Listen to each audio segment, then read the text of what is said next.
देशाचे माजी पंतप्रधान मनमोहन सिंग यांचं निधन झालं। वयाच्या 92व्या वर्षी त्यांनी दिल्लीच्या एम्स रुग्णालयामध्ये अखेरचा श्वास घेतला।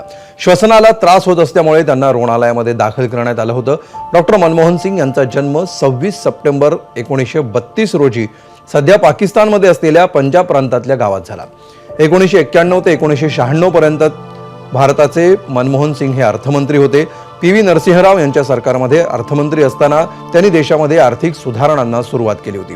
मनमोहन सिंग यांच्या आर्थिक सुधारणा हा भारतीय अर्थव्यवस्थेचा पाया मानला जातो। मनमोहन सिंग यांची भारतातीलच नव्हे तर जगातील प्रसिद्ध अर्थतज्ञांमध्ये गणना होते। मनमोहन सिंग 2004 ते 2014 पर्यंत देशाचे पंतप्रधान होते। लोकसभा निवडणूक न जिंकता दोनदा देशाचे पंतप्रधान होणारे ते पहिले आणि एकमेव राजकारणी आहेत।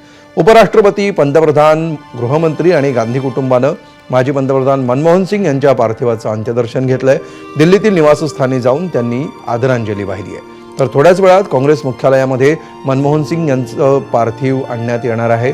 उद्या शासकीय इतमामात त्यांच्यावर अंत्यसंस्कार करण्यात येतील।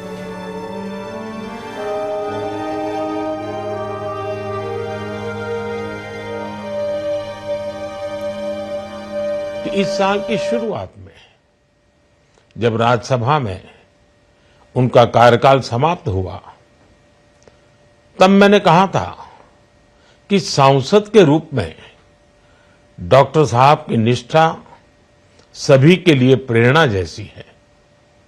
सत्र के समय अहम मौकों पर वो व्हीलचेयर पर बैठकर आते थे, अपना संसदीय दायित्व निभाते थे।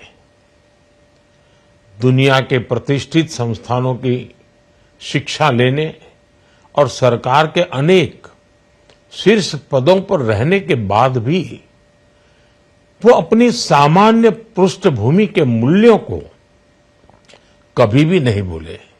प्राईम मिनिस्टरच्या अध्यक्षतेखाली मंत्रिमंडळाच्या 1-2 कमिट्या असायच्या। Committee for political affairs, committee for foreign affairs, याच्यामध्ये तेही होते, मी होतो आणि त्याच्यामध्ये या सगळ्या प्रश्नावर त्यांची स्वच्छ निर्भीड मतं ऐकायची संधी आम्हाला लोकांना मिळत असते। आता त्यांचा तो तुम्ही पाहिलाय पांढरा कुर्ता, तर तो पांढरा कुर्ता जो होता त्याचं वरचं बटन आम्ही मुलाखतीला बसायच्या अगोदर जरा तुटलेलं होतं आणि त्यांनी त्या ठिकाणी टाचणी लावलेली होती त्या बटनाच्या जागी, तो कुर्ता तसाच राहिला। तर म्हटलं हा देशाचा अर्थमंत्री आणि पांढऱ्या कुर्त्याला तर टाचणी लावून त्यांनी तो ठेवलेला होता कुर्ता। मी चक्क म्हणजे हादरलोच, म्हटले काय चाललंय। एबीपी माझा, उघडा डोळे बघा नीट।